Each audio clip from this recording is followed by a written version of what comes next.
dégguloo ma soo ma déggulee rek ci technicien bi la.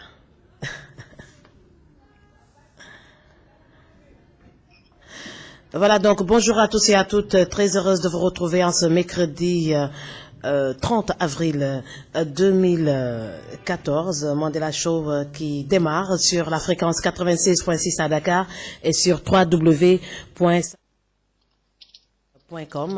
Donc bonjour Seydina. Allô, bonjour Seydina. Bonjour Seydina. Oui, bonjour Léna. Comment allez-vous? Ça va et vous, ça va? Ça va très bien, merci. Alhamdulillah. naka foofu? Oui, ça va. xaw na seddu ci tey rek parce que temps bi dafa xaw a changé par rapport ak soleil bu ñu doon am fan yii yëpp quoi. Ah d'accord. Oui, mais ça va. Ça va très très bien. Voilà, donc bonjour Madame Cham. Bonjour Madame la directrice, bonjour Céline, bonjour à toutes les directrices de Safran TV. Très bien. Et apparemment Pape Touré également doit nous rejoindre, ou bien il est déjà en ligne. Ah, bonjour Pape Touré. Oui, bonjour Madame Diouf, je suis en ligne. Comment allez-vous? Ça va très bien, merci. Voilà. Bonjour Madame Cham. Bonjour Monsieur Perret. Voilà, donc on entame tout de suite la revue des titres de la presse en ligne avec Seydina.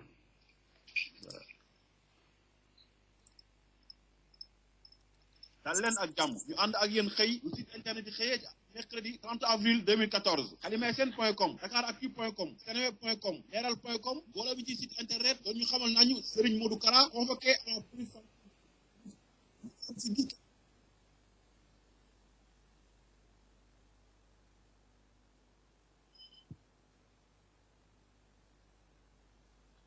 Quelques soucis techniques là, donc le son ne passe pas. Le son ne passe pas. Retourner. C'est bien? Oui, allô? On a des problèmes techniques là. On n'entend pas on entendait en première partie, mais là actuellement on n'entend pas. Je pense que donc Madou doit revoir. Absolument, oui. Mais bon, oui. Remettez-moi le son. Je vais le diffuser à partir de mon niveau.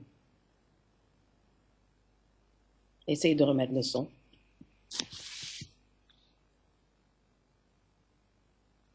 Je rappelle aux éditeurs qui sont en train d'écouter SaphirFMTV.com et Saphir FM 96.6 et on est en direct avec Seydina depuis la France et Pape Touré depuis les États-Unis. Ici à Dakar, on est en studio avec Madame Cham qui va nous lire la revue des titres à la une des quotidiens de ce mercredi 30 avril 2014. Donc, je vous redonne la parole, Seydina. daal leen ak jàmm ñu ànd ak yéen xëy site internet yi xëyee mercredi 30 avril 2014 xalimasen.com dakaractu.com seneweb.com leral.com wala bi ci site internet dañu xamal nañu Serigne Modou Kara convoqué à la police.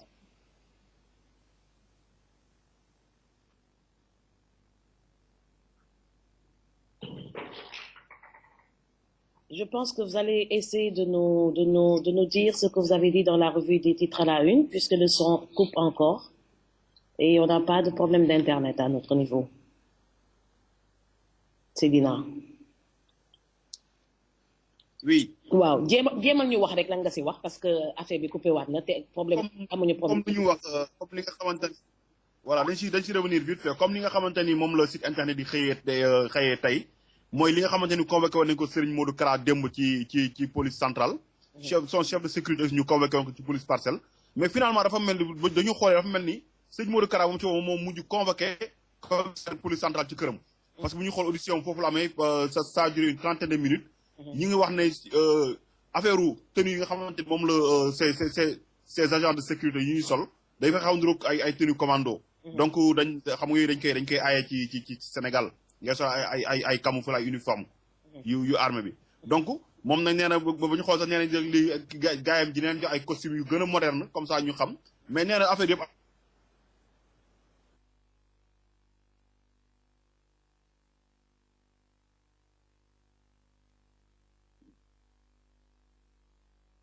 vraiment beaucoup de problèmes d'interruption sur l'Internet aujourd'hui. Donc, on ne sait pas ce qui se passe vraiment. On va tout de suite entamer la revue des titres à la une des quotidiens de ce mercredi et Seydina va essayer de nous rejoindre dans le studio, essayer de régler ces problèmes techniques. Voilà, donc le quotidien national Le Soleil parle du 1er mai, célébré demain, une manifestation sous le signe du dialogue social. Élection locale de juin 2014. Dépôt des listes clôturées hier à minuit. Soutien aux petits producteurs, près de 2 milliards de francs CFA du Japon pour l'achat d'engrais et régulation de l'audiovisuel. Le CNRA réceptionne un nouveau matériel de monitoring. Randonnée au bord du Nil, passion autour de la question de l'eau et réforme foncière. Les femmes exigent un accès équitable à la terre. Fête des enfants au Palais de la République, une invite au respect des valeurs civiques. Ramatoulaye Ndao Diouf de la CAP, un fort moment de communion avec le président de la République. L'Observateur nous parle de Barack Obama et de Akon qui veulent électrifier l'Afrique. L'Afrique traîne le pas et dépôt des listes. Les jeux sont faits, les dégâts constatés. Détention et usage de chanvre-indien, une gardienne de l'équipe nationale de handball et sa bande en prison. Et après les sorties de l'ancien président contre Macky, l'APR sonne la riposte contre Wade. Moustapha Cisselo, pour répondre à Wade, il faut laminer le PDS partout aux élections locales. Et Wade n'est qu'une exuvie de serpent, il n'est plus dangereux. Béran Faye, coordonnateur adjoint du COJER, Wade est un danger ambulant à ne pas suivre. Le quotidien nous parle du leader du PVD auditionné à domicile. L'État perd la tenue devant Kara, l'uniforme de sa milice dans le viseur des autorités. Le marabout s'est lié à l'accueil que j'ai réservé à Wade. La chambre d'accusation donne raison au parquet. Le turban et de Habré s'envolent devant le juge. Dépôt des listes dans la douleur, Beno uni dans le clash. Fraude sur l'âge des U18, les joueurs sanctionnés, les dirigeants en sursis, Tandian, Ado Sagnon et les staffs au banc des accusés. La tribune nous parle de Wade qui devient agneau. Je ne vais pas céder à leur provocation. Son cortège a été bloqué et réduit par les forces de l'ordre. Et pour expliquer le port de ses soldats, Kara convoque les policiers chez lui. Thierno Ousmane obtient sa 3e libération, donc curiosité dans l'affaire Soudatel. Et à propos des élections locales, Beno est morte, tuée par l'APR, le Parti Socialiste et l'AFP. 11e édition de la journée du Tiant Cheikh Ibrahima Fall, célébrée le 1er mai et beaucoup d'autres articles intéressant que vous pouvez lire dans ce quotidien dans le quotidien La Tribune. Enquête nous parle du droit du travail, État, syndicat, patronat, triche à la traîne, à la chaîne, non-respect des cotisations sociales, fraude sur les déclarations, absentéisme, certificats médicaux douteux. Et local du 29 juin, Idrissa Seck joue son destin politique à Thiès-Ouest. En visite à Yoff-Layène, Wade encore rappelé à l'ordre et polémique sur un turban, le juge des coiffes Hissène Habré. Usage de chanvre, une lionne du handball et ses amis en jugement. Libération nous parle des élections locales, des investitures cauchemardesques pour la majorité. Beno Tassarona, Macky Sall et Moustapha Niasse sauvent quelques précieux meubles, l'APR et le Parti Socialiste comme chien et chat. Retour sur scène pour revivifier le PDS dans l'entourage de Wade, on peste. Et on va tout de suite essayer de rejoindre Seydina pour voir si la liaison est rétablie avant de poursuivre la lecture des titres à la une des quotidiens qui nous sont parvenus dans ce studio ce matin avec Madame Thiam. Donc, oui, rebonjour Seydina. Oui, rebonjour Ndella, rebonjour à Madame Thiam. Voilà, donc on vous laisse la parole. Voilà, c'est juste pour faire la revue de la presse en ligne, mais je crois que cette fois-ci sera la bonne. Très bien, très bien. On va essayer d'écouter ensemble. ok. dal leen ak jàmm ñu ànd ak yéen xëy bu site internet di xëyee ci mercredi 30 avril 2014 xalimeeseen.com dakaractu.com seneweb.com leeral.com mbooloo mi ci site internet loolu ñu xamal nañu Serigne Modou Kara.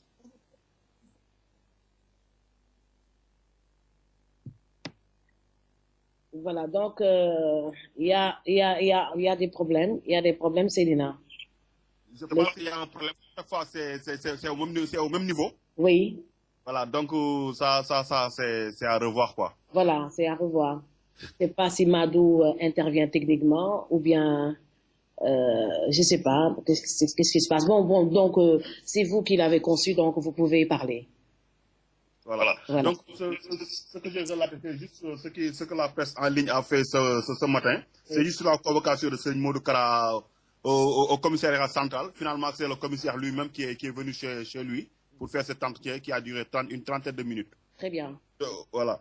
En plus, j'ai parlé aussi sur la clôture des listes des élections locales. Oui. Les huées de comment dirais-je, d'Aliou Sall. Aliou Sall, la population de Guédiawaye l'a vraiment hué. Donc, il y a aussi Cheikh Yérim Seck qui défie Aminata Mbengue Ndiaye. Ok. Voilà, il y a aussi, je parle aussi des signes de fatigue de Abdoulaye Wade. Parce qu'on a dit Wade et sa canne. Donc, ça relève aussi des polémiques, vraiment. Tout le monde commence à se dire vraiment Wade commence à prendre l'âge. Donc, il doit cultiver la paix, comme on l'a dit à Touba, à Tivaouane et à Yoff Layène. Tout à fait. En grosso modo, c'est ça que j'ai résumé. D'accord. Bon, la canne de Wade, comment que nous regissez? Non, la canne de Wade, là, il faut qu'il l'accepte. Il commence à prendre l'âge. Bientôt 90 ans. Donc, le ñuy wax mu dem noppalu ji ñaanal réew mi ci jàmm. te bàyyi ay yi nga xamante ne ñu ngi koy indi ci réew mi. Sénégal jàmm la te jàmm la ñuy ñaan te jàmm fi war a am. Donc, je pense que nii li nga xam da koy def avec la complicité de certaines presses. Parce que bu ñuy xool aussi buñ ko médiatiser bi yëpp moo ci am doole parce que bu ñuy xool Abdoulaye fu muy dem ni ñu topp ko. loolu je pense que ni problème la ci réew. te je pense que ni waroon na xool comme nu Abdou Diouf def ak nu Senghor def mu jëm a mettre à l'aise son successeur man yaakaar naa ne loolu mooy jàmm. te lépp wax naa ko fi démb lépp li yëpp lenn la rek pour rek mën a libérer doomam moo tax. waaye je pense que ni c'est pas la souffrance des Sénégalais moo tax Abdoulaye Wade revenir au Sénégal. C'est pas la condition de vie des Sénégalais moo tax Abdoulaye Wade ñëwaat Sénégal. C'est pas encore tout le temps l'incompétence du régime actuel moo tax mu ñëwaat Sénégal. lu mu bëgg mooy c'est mettre la pression sur la justice sénégalaise pour ñu mën a libérer son fils man yaakaar naa loolu moo ko tax a ñëw. te nag il faut mu aussi Sénégalais yi bañ a fàtte démb bañ a fàtte les 12 ans d'Abdoulaye Wade yi nga xam def na ko fii y a eu 22 morts. Adam Der yi nga xamante ne ñoo am si règne Abdoulaye Wade. te bu ñuy xool 75% yëpp ci ay manifestation lañ leen tiré bal ñu dee ñi ngi fàttaliku ak Kédougou lu fa xewoon ay ñoom Abdoulaye Wade yëngoo ca yëmbal ñi ngi fàttaliku Mamadou Diop ñi ngi fàttaliku Balla Gaye ak ñeneen ak keneen j'en pense. donc yooyu yëpp war nañ ko mën a fàttaliku lu ko war mooy mu dem jéem a toog ñaanal Macky Sall comme nee na doomam la mu jéem réussir suñu mission bi te xam ni réussitu Macky Sall mooy réussitu mooy suñu jàmm ñun ñëpp donc loolu moo ci am solo. te nguur gi tamit bàyyi xoxatal yu muy def ñi nga xamante ne tamit je pense que ni la liberté de s'exprimer ak liberté de manifester yaakaar naa loolu c'est un droit fondamental war nañ ko respecter tamit jéem a xool bañ a jël fu fekkee sëñ Modou Kara dafa am ay taalibeem yi nga xam dañ koy sol yu jaar yoon pourquoi boobu ba tey waxuñu ci bàyyi ba tey ñu ciy doog a wax. ndax lan la dafa coïncidence ak lu mu ñëw accueillir président de la République moo tax. wala lan moo tax donc nañ bàyyi affaire politique yooyu. ak kañ la Sénégal daan dox. ba commissaire di ñëw ba ci kër jàmbur di xool di fa fekk nit ki pour mën kii je pense que ni waroon nañoo mën a yamale citoyen yëpp ñu dem fekkee dañ ko convoqué mu dem wuyu ji wax ko lu ñu ko fay wax mu jëw mais commissaire bu dee bay déplacé wu y a un problème te nguur gi tamit am na fu nekk nii lu ñuy tiit ñu wax ko ñu bañ ko wax am na lu ñuy ragal parce que bu ñu demee ba may seetaan keroog RTS Souleymane Ndiaye. dafa mel ni terre dafa ñëwoon di jéem a baab Abdoulaye Wade ci devant la RTS ci ñu wax def interview en France et en wolof donc bu ñu waxee nguur chaque fois buy communiquer noonu rek am na li nga xamante ni tiit na wala am na message boo xam ne bëgg na mu jàll. je pense que nag tamit vraiment Abdoulaye Wade ñu wax ko bañ ko wax tiital na nguur gi mi ngi loxloo république bi lu ci dal nag mooy waxtaan jéem a xool jéem ko fekkee aussi ñu jéem ko teg ci àndam parce que aussi xam quoi qu'on puisse dire il doit respecter la décision des Sénégalais les 65% yu voté Abdoulaye Macky Sall il faut ñu respecter ces décisions de vote boobu.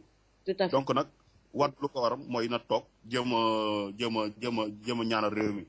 nag ci jeexale ko ci seen liste la ki nga xam jeex na démb mooy tasaaroo bennoo tasaaroo Sénégal ñoom waxoon nañ ko.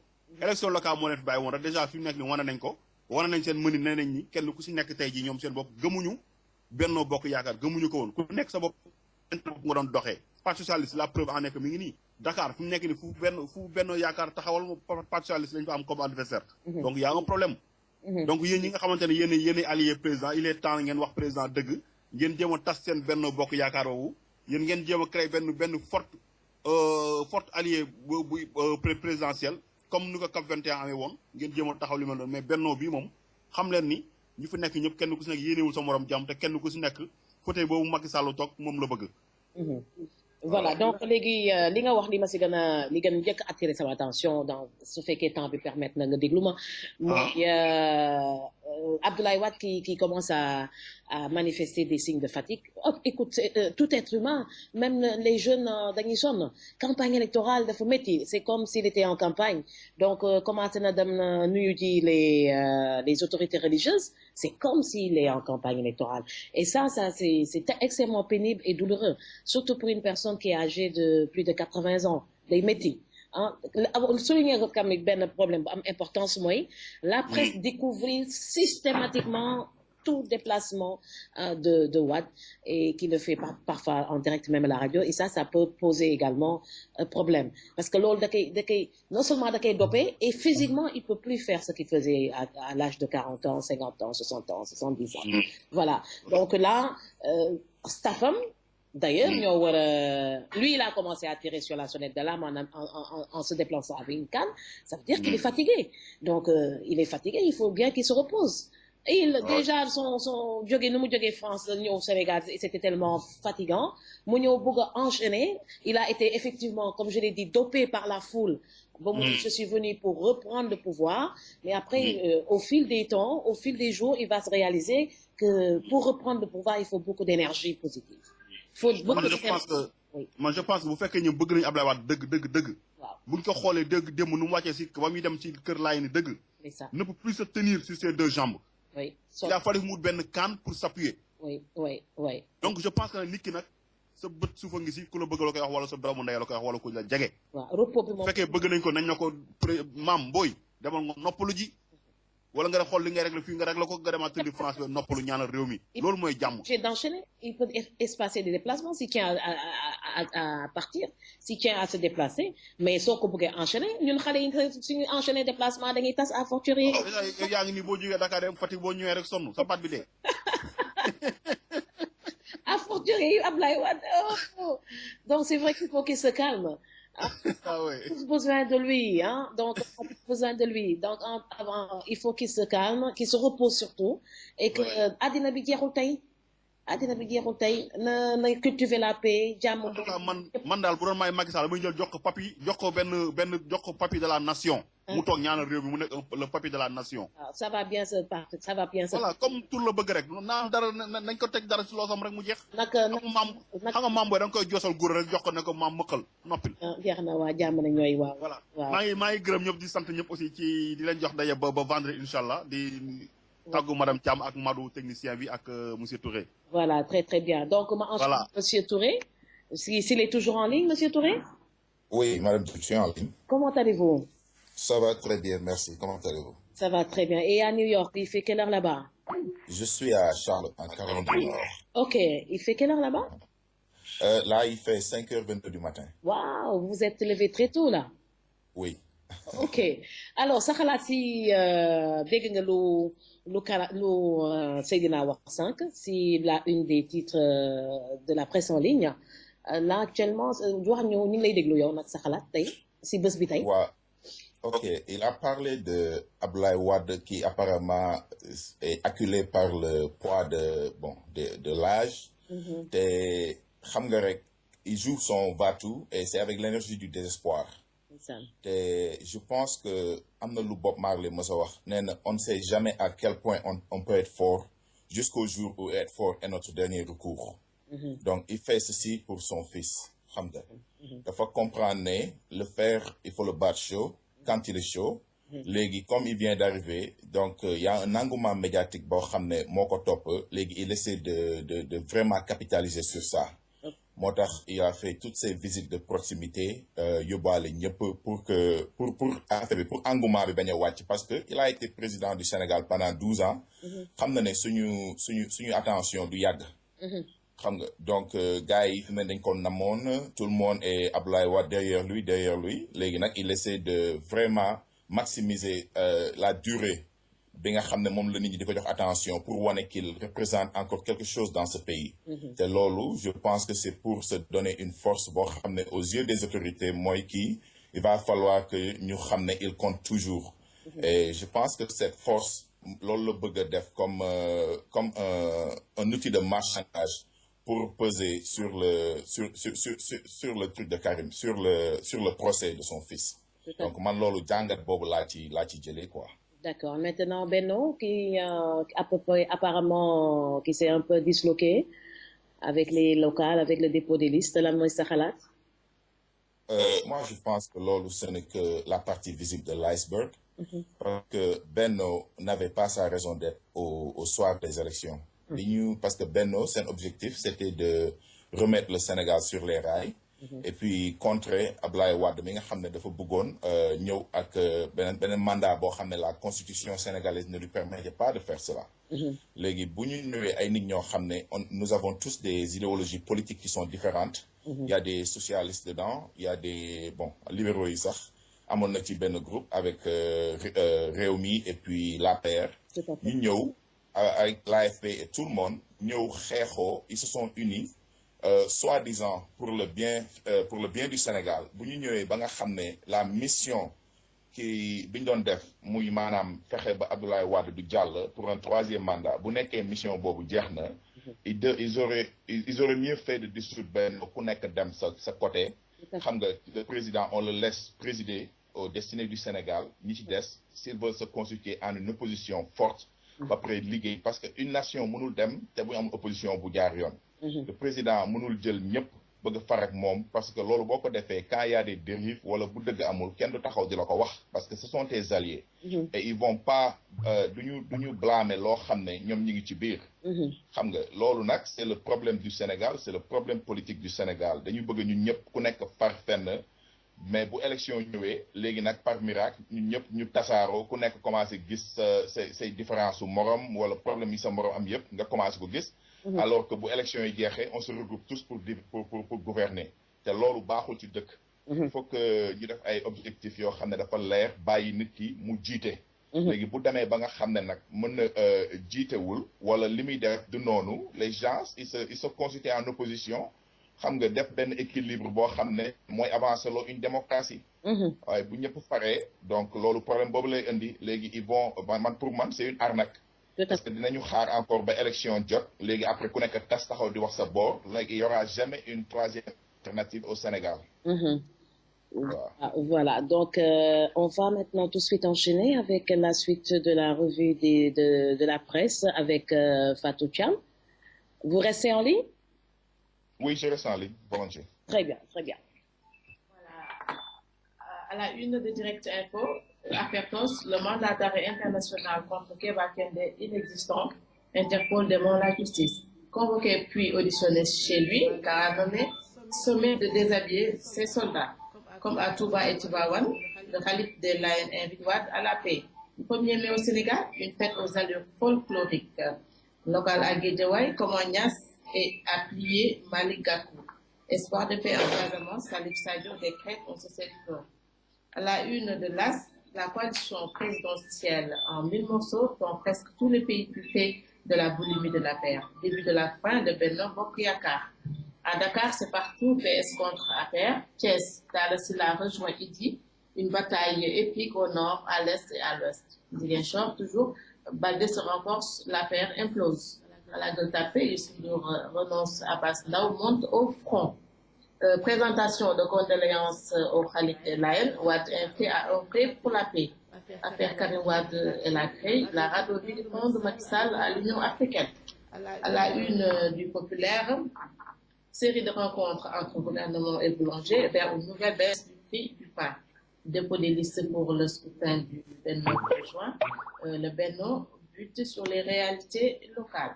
Le choix des mandataires décriés, la boulimie de la paire vers de multiples votes sanctions. 22 coalitions de partis ont déposé à la sous-préfecture de Dakar Plateau. Interdiction de port de tenue militaire, Kara et sa sécurité sous pression. Fête du 1er mai, défilé de revendications.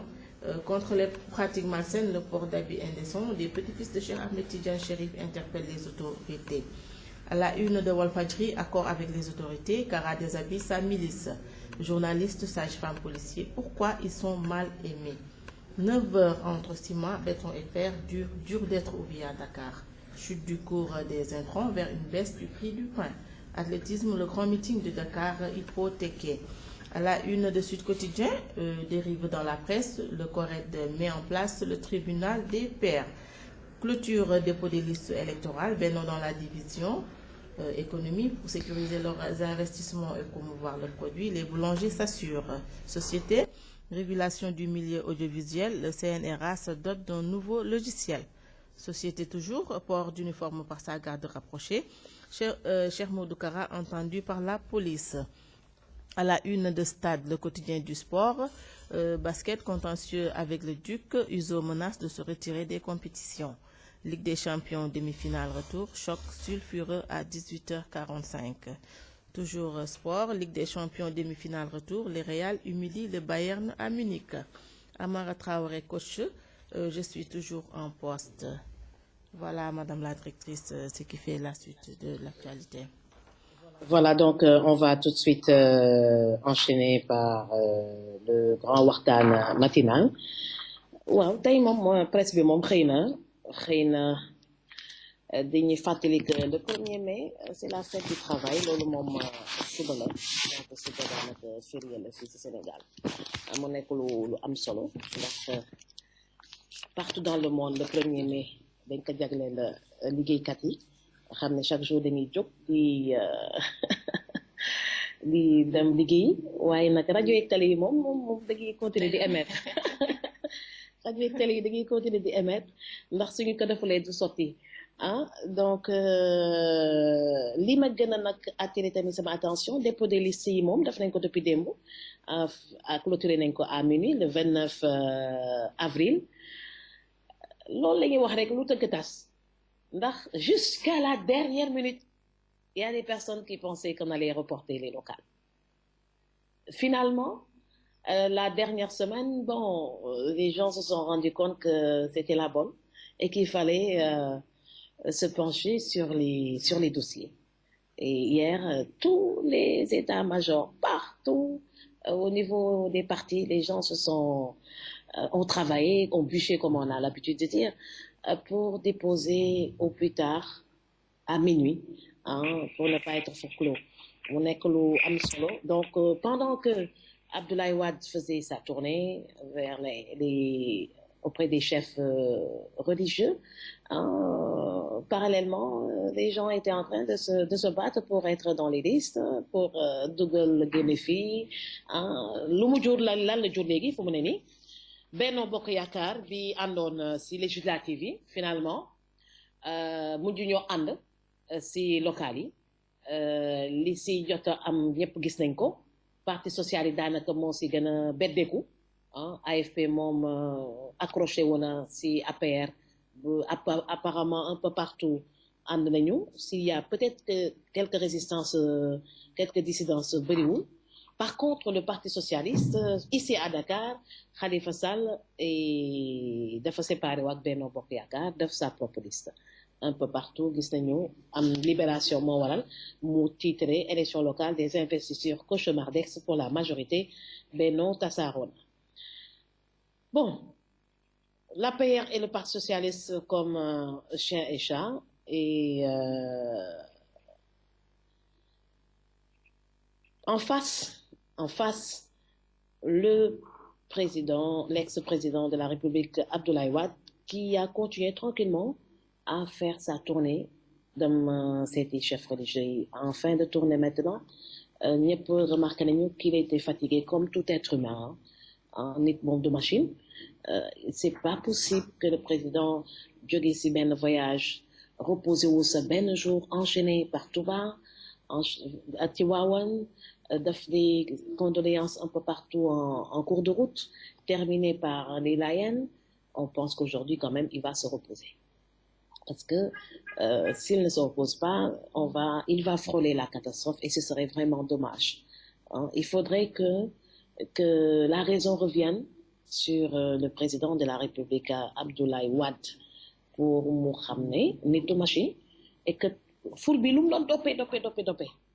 Physiquement, à un certain moment, c'est pas possible doo mën a tenir bu baax. Physiquement day métti parce que ànd ak beaucoup une forte délégation jiite dafa métti waaw. Surtout maintenant si la presse est là dañ lay gën a galvaniser mais presse boobu lay galvaniser moom mooy génne moins de détails soo wàccee kan mu ne la génne naat kan soo noppee mu ne noppi na donc la presse elle est extrêmement dangereuse. mun nga sonn parce que da nga sonn humainement tu es fatigué mais les gens vont l'interpréter autrement. Donc enchaîner des séries de visites, c'est extrêmement dangereux pour le président Abdoulaye Wade. Il faudrait qu'il aménage son emploi du temps, qu'il ne se laisse pas doper par la foule et qu'il prenne du temps pour vivre. Mais quand même, il y a un temps pour vivre et un temps pour travailler. Il ne peut plus enchaîner. Mënatul enchaîner. Sinon, il va frôler la catastrophe en pleine tournée. Et là, j'espère que son entourage va veiller à sa santé pour qu'il se repose. À son âge, il peut bouger, mais il doit consacrer le maximum de temps au repos. Le maximum de temps. Les gens courent auprès du président Abdoulaye Wade, tout le monde le sait. Dañuy ñëw pour jéem fa am xaalis. Loolu ñëpp xam nañ ko. loolu mooy lu ngeen waxoon la dernière fois sama waxtaan lu mujj bi defe naa vendredi ou samedi loolu laa waxoon ma ne bon c'est la première c'est l'euphorie teeru nañ la teeru bu la bett à minuit 1 heure du matin mais loolu da lay toppee nga enchaîner dem Touba ñu teeruwaat la parce que nga arrosé fa xaalis ful bi gën laa doppee mais après da ngay sonn parce que il n'a même pas le temps de se reposer. Parce que nit yi suñu séentoo dara si yow mais sooy nelaw sax dañ lay yee le journaliste yi wax maanaam kan bi loolu mooy la partie visible de l'iceberg et je sais pertinemment que le président est en train de souffrir de fatigue. Il manque de sommeil parce que dinañ ko yee pour de l'argent à donner à gauche à droite parce que le Sénégal noonu la mel su ñu xamee que da ngay génne xaalis rapidement rek ñëppay ñëw mais il faudrait qu'il pense à lui, qu'il pense à son fils, et qu'il aménage son emploi du temps. Voilà. Et la presse, elle est extrêmement dangereuse. Une presse à côté de Abdoulaye Wade, ku dugg ñu génn, ku dugg ñu wax, ku génn ñu wax. Lu mu sol ñu wax, tey jàpp na forme, tey nii lay xoolee, etc. Bon, tout va se passer en direct. Tout risque de se passer en direct. Alors que il y a quand même ay moments yoo xam ne moom moo ko war a moom surtout à son âge il doit se reposer. Quand on dit il doit se reposer on ne dit pas qu'il doit tout arrêter parce que si arrête tout du baax sa si moom parce qu'il a la politique dans le sang il peut faire sa politique tranquillement en aménageant son emploi du temps et puis la vie va continuer. C'est pas Sénégal bi du Abdoulaye Wade moo koy defar taf il n'a plus la santé physique pour ça. Mun na si contribuer ku nekk nag siy contribuer kenn mënu defar Sénégal si benn fan ku nekk da siy contribuer léegi na mun doo ñëw tey na nga ne tey nag naa trouver solution yi lii la ànd ak di nga egg dernier stade bi soo bëggee ñëw def benn meeting bu mag après dootoo amati souffrance pour egg si meeting bi et là ça va être encore une grande catastrophe quand ça va être relayé par la presse pour dire qu'il peut même plus venir à un meeting. Donc repos c'est le conseil qu'on peut donner. On l'aime tous. Donc, il faudrait qu'il se repose et que le Sénégal, c'est pour nous.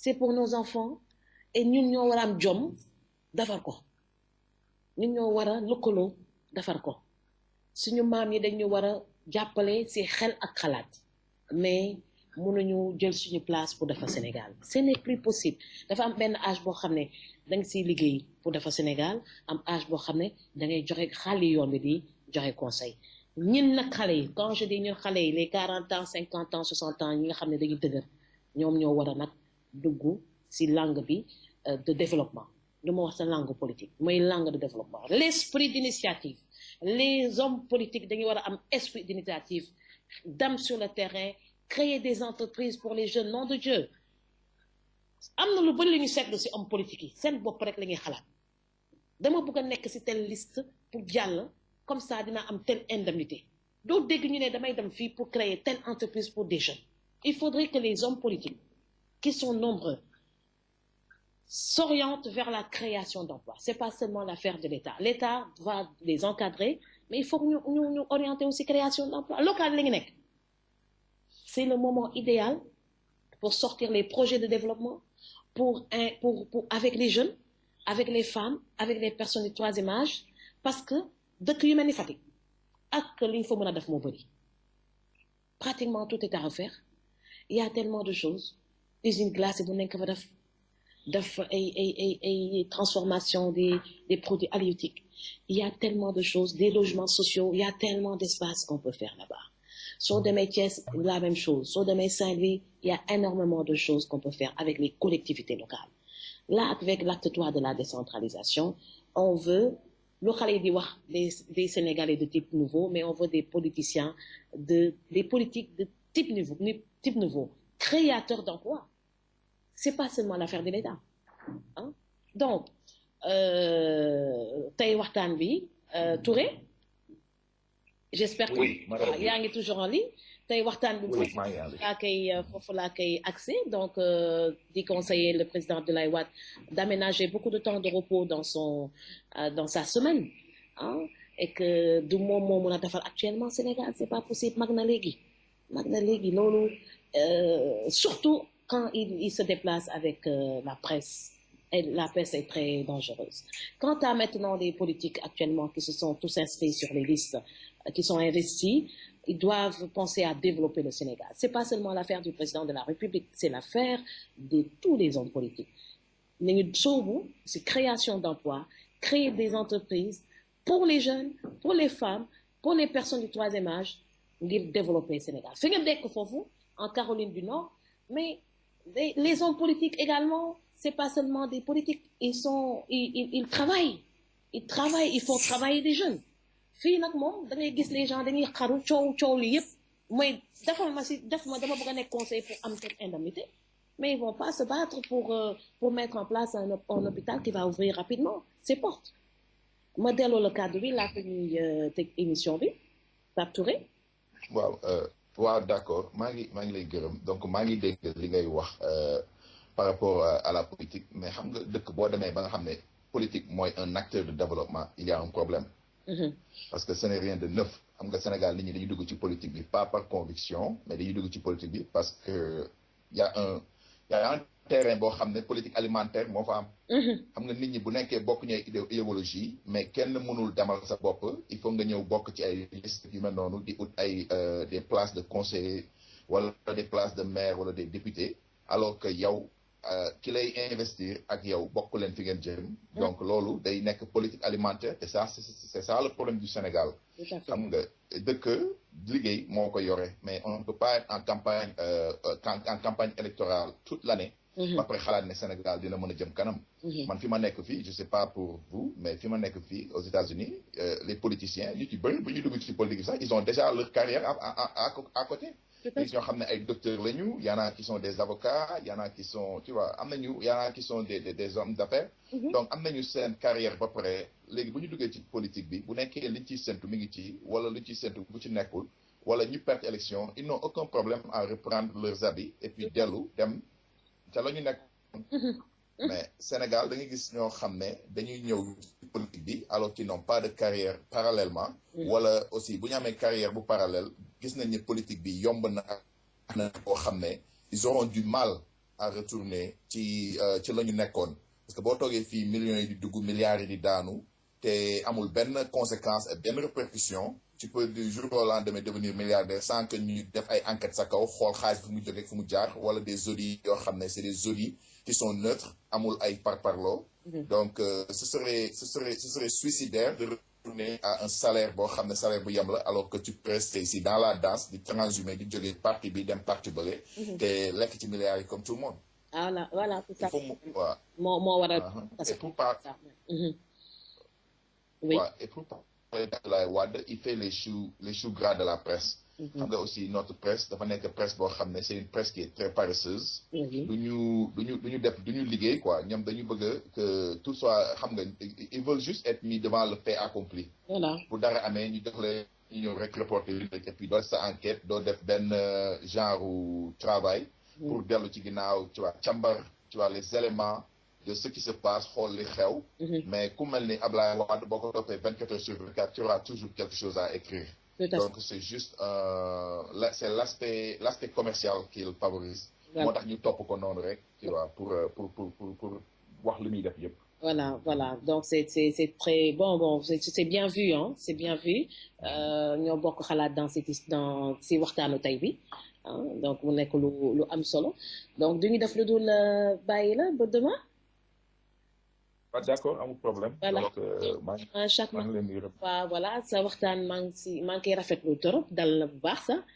yaa ngi waxee idée pertinente surtout li nga wax léegi que là-bas en Caroline du Nord les hommes politiques dañuy am seen carrière professionnelle ba pare balaa ñu dugg si politique su ko defee bés bu ñu perte seen mandat local seen mandat dañuy dem retrouver seen activité professionnelle bi ñu doon def avant fii nag soo gisee war carol yu bëri c'est parce que ñu bëri ñuy dugg si politique bi amuñu benn activité professionnelle lan la ñu am liste d'électeurs da ngay ñëw sa léegi dañ koy jaay da ngay ñëw ne la am naa liste yoo xam ne j'ai 100 électeurs ou bien j'ai 1000 wala 5000 je te le monnaie donc ils ont tellement commercialisé l'activité politique et les investitures c'est extraordinaire lépp la ñu monnaie récépissé dañ koy monnaie carte électeur dañ koy monnaie finalement dañ ko def un véritable business te ça c'est pas du loolu moo tax politique yi di jóg investiture yi da ngay gis ñi nga xam ne dañoo yéex a def seen liste dañuy dem sa jënd ay dossier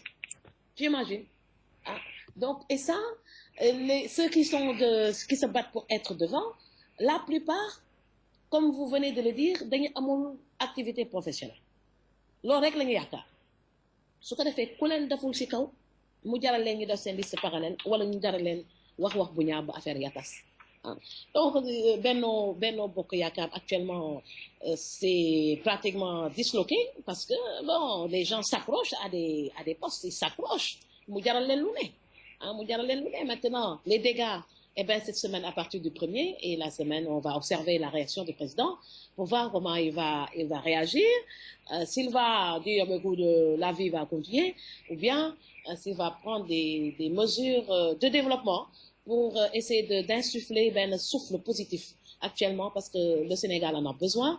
On a vécu une période assez difficile avec le dépôt des listes et l'arrivée de Wade qui était assez agitée avec l'accompagnement de la presse.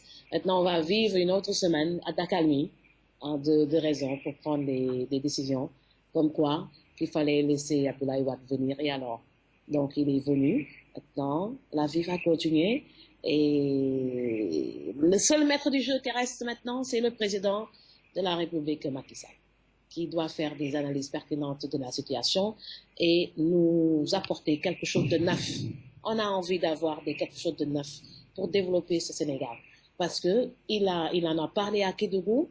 Il y a des ministres qui dorment, qui sont incompétents. Donc, on attend de lui qu'il nous offre autre chose pour accompagner ce Sénégal dans la voie de l'émergence. Voilà, bonne journée à vous, Touré. Bonne journée à vous pareillement. maa ngi leen di gërëm yow ak Madame Thiam et puis toute l'équipe de Safir FM TV ainsi que seen auditeurs yi. Voilà. Donc passez une bonne journée à demain inchallah. Voilà, à demain. Excellente journée à vous. Okay. Voilà. Thiam, donc ñu delloo la kàddu gi avant ñuy on est à quelques minutes de 10 heures.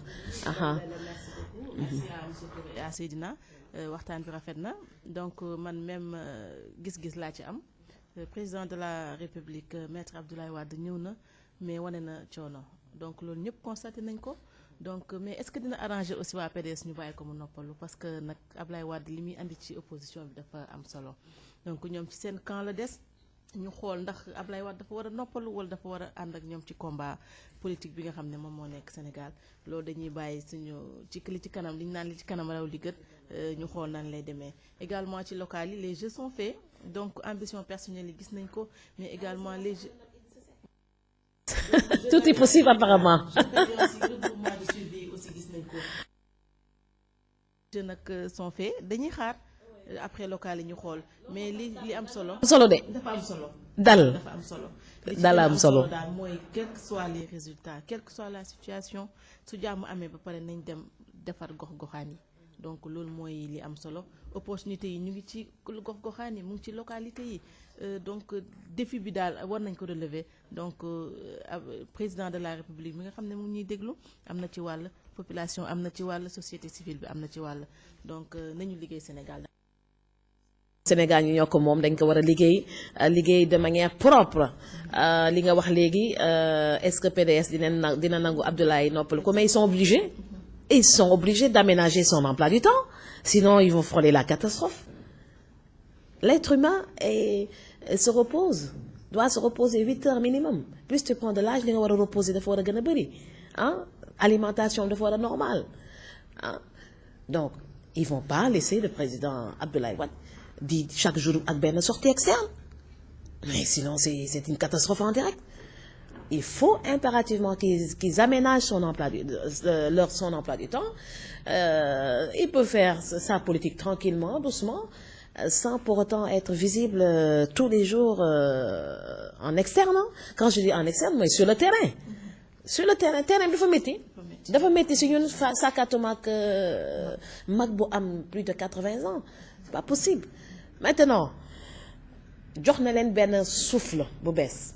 loolu kenn werante wu ko mais souffle boobu lu ko waral yépp c'est pécunier c'est l'argent si le président de la République était venu Abdoulaye Wade était venu sans argent ba juum ba wane ko du gis kenn la dul gis ànduñoo kenn xaalis rek la ñu àndal te Abdoulaye Wade si boppam moo la ko gën a xam gars yi ànduñoo kenn la ñu àndul waaw defe naa sa fa laay tëgee waxtaan bi gars yi ànduñoo kenn xaalis rek la ñuy àndal te loolu moo gën a triste ci Sénégal